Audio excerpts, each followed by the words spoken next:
El tema a presentar es factores asociados al retraso en el diagnóstico de rickettsiosis en pacientes con síndrome febril agudo en Culiacán, Sinaloa. En la materia de metodología de la investigación en ciencias biomédicas por Angeline Michelle Angulo Millón. El contenido a presentar se incluyen la introducción, los antecedentes, la justificación, preguntas de investigación, hipótesis, objetivos y, por último, materiales y métodos.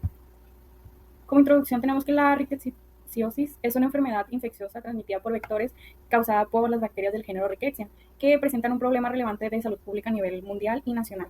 Diversos estudios han demostrado que la evolución clínica de la rickettsiosis depende en gran medida del inicio temprano del tratamiento con antibiótico. El retraso del diagnóstico se ha identificado como uno de los principales factores asociados a desenlaces fatales debido a la rápida progresión de la enfermedad hacia formas más graves y multisistémicas. Uno de los principales retos para el diagnóstico oportuno de la rickettsiosis es la similitud de sus manifestaciones clínicas iniciales con otras enfermedades febriles, como por ejemplo el dengue. Entre los síntomas que tienen en común es la fiebre, cefalea, mialgias y malestar. Esto puede conducir a diagnósticos iniciales erróneos y a la postergación del tratamiento específico. Entre los antecedentes tenemos la rickettsiosis como problema de salud pública en México, que esta pues es causada por bacterias del género Rickettsia, transmitida principalmente por garrapatas.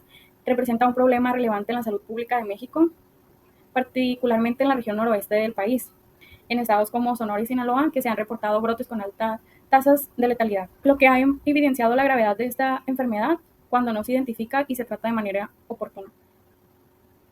En el número 2 tenemos la importancia del diagnóstico oportuno de la rickettsiosis, que diversos estudios han demostrado que el pronóstico de la enfermedad depende en gran medida del inicio temprano del tratamiento específico.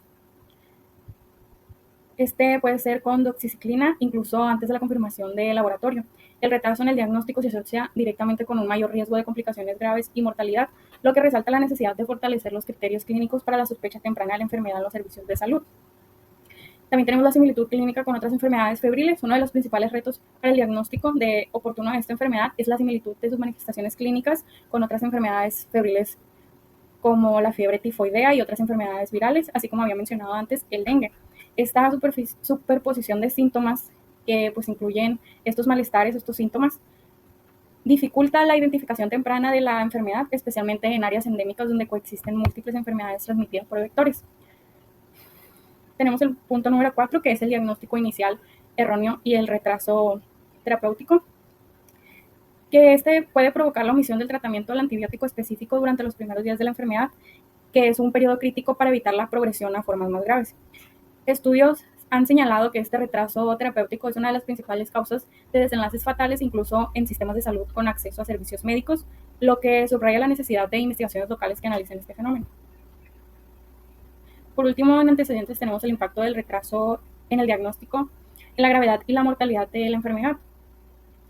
Este se asocia directamente con una mayor gravedad clínica y un incremento en la mortalidad, y la falta de sospecha diagnóstica temprana y la confusión con otras enfermedades favorece la progresión de la enfermedad hacia formas más graves y complicaciones potencialmente mortales. Dentro de la justificación, tenemos que es una enfermedad endémica en el noroeste de México que continúa presentando una elevada letalidad, principalmente asociada al retraso en el diagnóstico y en el inicio del tratamiento antibiótico. A pesar de sus manifestaciones clínicas y factores epidemiológicos han sido ampliamente descritos en Culiacán, Sinaloa, y no se han identificado de manera específica los factores que contribuyen al diagnóstico tardío en pacientes con síndrome febril agudo. Por ello, este estudio es pertinente ya que permitirá identificar los factores asociados al retraso del diagnóstico de la rickettsiosis en Culiacán, generando información útil para mejorar la toma de decisiones clínicas y fortalecer el diagnóstico oportuno y contribuir a la reducción de la gravedad y mortalidad asociadas a esta enfermedad. En las preguntas de investigación nos planteamos cuál es el tiempo promedio entre el inicio de los síntomas y el diagnóstico de rickettsiosis en pacientes, ya que, como se viene mencionando, pues es muy importante un diagnóstico temprano para no favorecer la progresión de la enfermedad. ¿Qué factores clínicos y epidemiológicos se asocian en el retraso del diagnóstico? ¿Qué proporción de los casos fue diagnosticada inicialmente como dengue febril? ¿Cómo influye este retraso en la gravedad clínica y el desenlace del paciente? Y la hipótesis planteada es que el retraso en el diagnóstico de la rickettsiosis en pacientes con síndrome febril agudo, atendido en Culiacán, Sinaloa, se asocia principalmente con la similitud clínica con otras enfermedades febriles, como los que se mencionaron antes, así como con factores clínicos y epidemiológicos que influyen en la sospecha diagnóstica inicial, lo que incrementa el riesgo de complicaciones graves. Entre los objetivos se encuentra el objetivo general, que es identificar los factores asociados al retraso en el diagnóstico de rickettsiosis en pacientes con síndrome febril agudo atendidos en unidades de salud de Culiacán, Sinaloa. Y entrando a los objetivos específicos, pues es determinar el tiempo transcurrido entre el inicio de los síntomas y el diagnóstico definitivo, así como analizar la frecuencia de diagnósticos erróneos iniciales y, por último, evaluar la relación entre el retraso en el diagnóstico y la severidad clínica. Este pues es un estudio de tipo observacional y descriptivo. Se realizará en unidades de salud del municipio de Culiacán, Sinaloa, donde se atienden pacientes con síndrome febril agudo y se han registrado casos de rickettsiosis. Entre los criterios de selección de la muestra, dentro de los criterios de inclusión, son pacientes de ambos sexos y de cualquier edad, pacientes con diagnósticos confirmados de esta enfermedad, expedientes clínicos que cuenten con información completa sobre inicios de síntomas y diagnóstico, y en los criterios de eliminación, pues expedientes clínicos incompletos o con datos insuficientes para el análisis. La información se obtendrá mediante la revisión de expedientes clínicos utilizando una cédula de recolección de datos elaborada para este estudio. En esta se registrarán datos sociodemográficos, clínicos y epidemiológicos relevantes para el análisis del retraso del diagnóstico.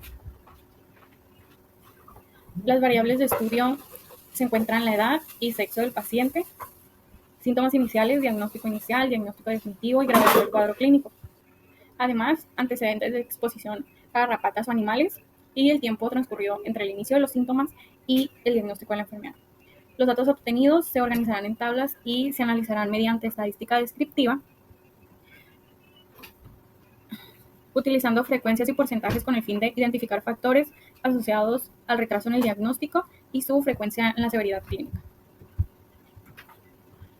Como conclusión, el retraso en el diagnóstico de esta enfermedad en pacientes con síndrome febril agudo en Culiacán, Sinaloa se relaciona principalmente pues, con la similitud clínica con otras enfermedades febriles que pues, favorece el diagnóstico inicial erróneo. Identificar los factores asociados a este retraso es fundamental para mejorar la sospecha clínica, favorecer el diagnóstico oportuno y reducir la gravedad y mortalidad asociadas a esta enfermedad. Esas son las referencias y muchas gracias.